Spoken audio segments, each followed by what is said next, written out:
Mental Health Week this week. Amazing. My favourite topic, mental health, confidence, self-esteem, all of that. I get to have a conversation with amazing people who know what they're talking about, who've got a point of view, who are going to share with you their wisdom, their experience. They're going to share it all with you. Come with me to the studio.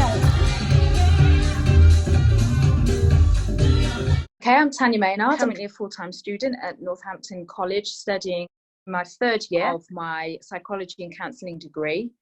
Before that, I served as a police officer for 14 years on local police force, during which I spent 10 of those years particularly working in a department where I interviewed people pretty much on a daily basis. So every time I was at work, I was interviewing. So you can imagine over those years, I spent a lot of time speaking repeatedly over and over again to many, many different people. Because of that, it kind of enlightened my understanding about how the world ticks and my role and place within all of that. And was I feeling as if I was doing enough? And it stirred me to go on and start to study. You've had insider experience really working with so many different people who are in that uncomfortable, intense, pressurized situation. I suppose in your environment they were struggling with quite a lot of stress. Yes. Do you think that there is a link between young people with mental health challenges and crime? Oh, most definitely. And I think this is one of the things that have really stirred me to have to change my role, not so much within the police, but change my role within society. I felt as a police officer, although I was, technically I was making a difference and I was doing what I could do within my role, I always felt that there was a little bit more that I could do in using some of my skills. I always felt that I was a little bit further down the line in terms of helping people, and I wanted to push myself a little bit further up so that we could be a little bit more preventative. If you're looking at, yes, there were a lot of different age groups that were there, but a lot of the people that I spoke to had a common denominator, was pain, some kind of emotional pain. I felt that there was a common thread running through their experiences. And because of this, it led me to think, well, what are the causal factors? What has happened earlier on in their life to affect the latter decisions that they're making? So because of that, made me think the way that we address our young people, because it is in those adolescent stages that a lot of the mental illnesses really take a great deal of form. We know that children, and very young children now, are having to deal with mental illness and are having to confront mental illness and look at stress within children's lives. I know within my children's lives, I have 4, and I'm having to constantly talk to them about managing their own welfare, and whether it's to do with SATs exams, whether it's to do with GCSE. My daughter now, she's kind of looking forward to doing her GCSEs in the next couple of years. She's already starting to develop an anxiety about where do I go, what do I do? And there's this continued pressure on young people and a desired expectation placed upon them to be somebody, to do something. While that's all great and it's wonderful to have an expectation, because our children they're ripe, they're ready for the world, they've got all this amazing stuff inside of them ready to develop. The issue is the amount of pressure that we sometimes put on the level. You've seen quite a lot from all ages, and I think it's amazing that you've decided to say, right, I'm noticing people are coming to me in my police environment where they're at the end, like now they're being reprimanded or they're going to have to face some kind of consequences. How about I start earlier on to try and prevent this from happening? So what kind of things can we, the general public, parents, anybody who has young people in their lives, what can we do to support those young people who are going to school and do have things like SATs, GCSEs, A-levels? What can we do as adults in their life to support them? I really believe in promoting balance. And it's the same with children. I looked at my son's school report, and he was amazed to see the amount of days that he was at school and the amount of days that he's not at school. And he feels as if he's at school all the time. For him, school is a bit of a I'm just going to get on and do it type of thing. That's his attitude towards education at the moment. He's just dragging his feet along, getting on with it. He doesn't always enjoy everything that he's being taught. He would like to obviously do, like most children, what he loves to do all the time. So for him, he just felt like, wow, I'm at school all the time. He's one of those kids, he gets in the car and he goes, oh, thank God it's Friday. But he was actually surprised to see that actually, you know, although they spend a lot of time in school, there's a lot of hours spent outside of school as well. And I had to say to him, well, you have the 6 weeks holidays, the Easter holidays, and then you have the Saturdays and Sundays in between, and you have the teacher training and half terms. And I said, if you culminate that all together, actually is quite a few months, pretty much half of the year. And he was surprised about it. And I think it's because sometimes they feel like they're doing this routine and they're having to sometimes fit into molds within the education system that kind of plaster boxes them into a particular type of a person who learns in a particular type of way. And that can be in itself quite stressful for children and young people, especially for my children, their experiences. I mean, my son is an amazing actor, singer, dancer. He's studying in London at the minute. However, you know, when he was in school, there were times when he really, really struggled because it wasn't always about his type of learning. And so he wasn't feeling like he was always operating within his strengths. So what I've tried to teach my children now, having learned what I have within my training, is that they are to operate in their strengths, to really look at some of those core strengths, look online, fill out some of those particular websites that talk about character strengths and virtues. Those particular sites are particularly helpful in just really kind of allowing children to realize, hold on a minute, even if in one area of my academics, I'm not particularly strong, or maybe I'm not particularly great at sport, but maybe I'm good at computers, or maybe I'm good at something else, or music. It's allowing them to realize that they can balance their lives in between some of the things that they have to do with some of the things that they love to do. And that's why extracurricular activities are a great way of creating that balance within children's lives. It doesn't have to be expensive clubs with expensive kits and whatnot. It can be just going out to the park and having a kick around. We've just invited a dog into our house, so we have a pet now, a family pet in the house. That again has created another aspect of fun and joy and fulfillment.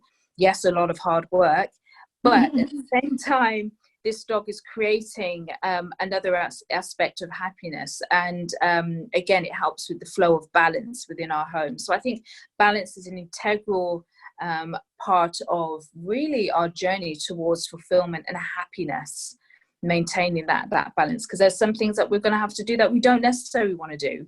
But those other things that we enjoy doing, we should do a lot of that as well. I love that. That makes so much sense. And I was thinking back to my own son and how he says when I pick him up from school and I say, right, we're just going to go to Explore Learning. He said, Mummy, I've been at school all day. I'm just a kid. And I thought, you are. Like, so true.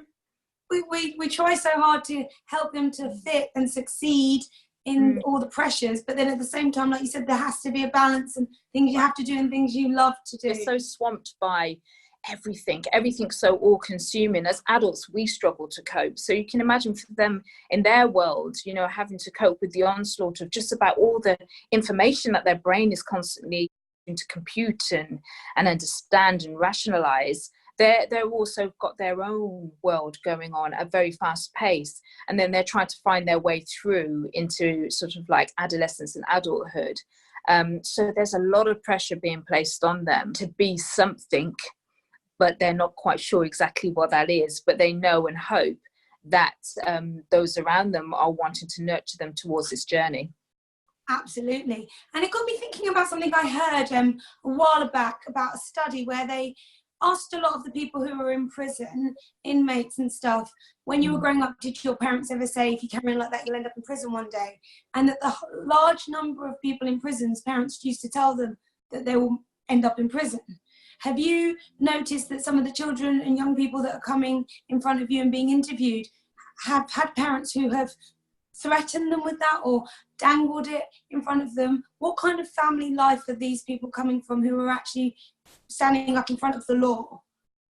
Well, words are powerful, aren't they? Words are so powerful. And the things that we speak over people's life can really, really have an incredibly powerful effect. I wouldn't say necessarily that they've disclosed those things in an interview. Very often during the interview, my main target was to extract evidence for my cases. However, I will say that what was coming out was that there wasn't always a positive atmosphere. Not always. A lot of times there was. You'd go to their homes and you think to yourself, well, what happened here? Where did the wheels come off, kind of thing?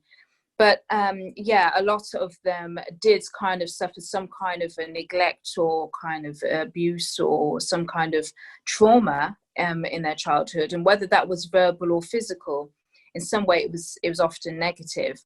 So it does bear an influence on how people go on in their future. And I think the memory is so important. You know, our memories kind of decide what they're going to pick and choose and store and keep. And we never know what a child is going to absorb, what that child is going to decide, that's going to be a thought that I'm going to take through the rest of my life. Some things stick and some things don't. We just don't know. So that's why I think it's very important that we kind of do flood our children with positive affirmations and speak to our children with positive words. Doesn't mean that we don't correct them. Whenever you've seen anybody in your interview room, like you said, you've been to visit their house and you're like, whoa, what's gone wrong here? Seems like a lovely family home. What do you think is the key fundamental breaking point where somebody who has pretty much everything, what happens for those children to end up in the system? What has had to happen? That's a huge question. If I knew the answer to that, well, you know, I think a lot of our problems would be solved. What I do think is a contributory factor is the fact that we fail to take into account that we are all so unique. We're all very different, and we've heard it said, but by treating each person as an individual in terms of their needs, whether it be their social or emotional needs, we have to be sensitive to that we all function on this unique plane. And so it means that we have to slow down a little bit and be a little bit more attentive to what we're saying to one another and how we're saying it as well.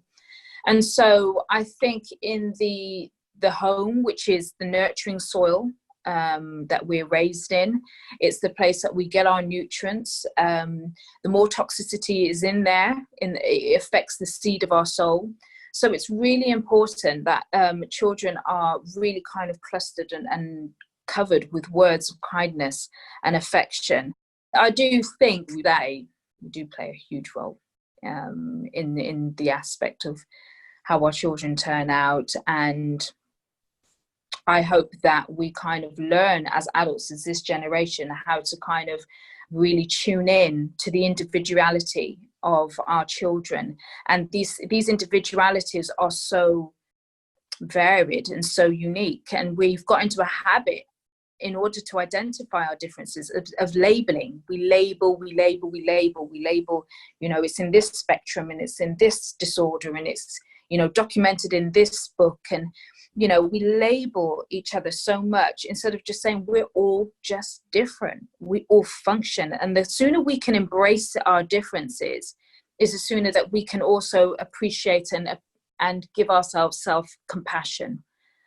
So it doesn't mean that we're always competing with other people, but we just compete with ourselves. You know, we know what our own personal goals and targets are, and we should remain within that context and instead not compete necessarily with the next person. I'm all up for a bit of competition, love the Olympics and sports and those type of things where people are competing on a national scale. I appreciate it's a part of our society. But when it comes to the individual child, and the individual person, I think the appreciation of knowing that we are unique is incredibly important. And I think we should start on that basis. And if we can impose that sort of like within the home, this thought that you are on your own path and the trajectory of your future is completely unique to you, then I think that's a powerful message that we're sending to our young people. Totally agree with you. I think that is the key. And when you at home can nurture your children in a way that they believe in themselves and they understand their uniqueness, they'll then have confidence when they go out to the world knowing I am unique and that's okay and I'm good enough. And I think that's wonderful. Thank you so much for taking the time to speak to me. Everyone, I'm asking them for a takeaway. So can you give me like a 5-second takeaway? You said so many amazing things. Apply kindness daily, water with self-compassion, and nurture strengths within your home.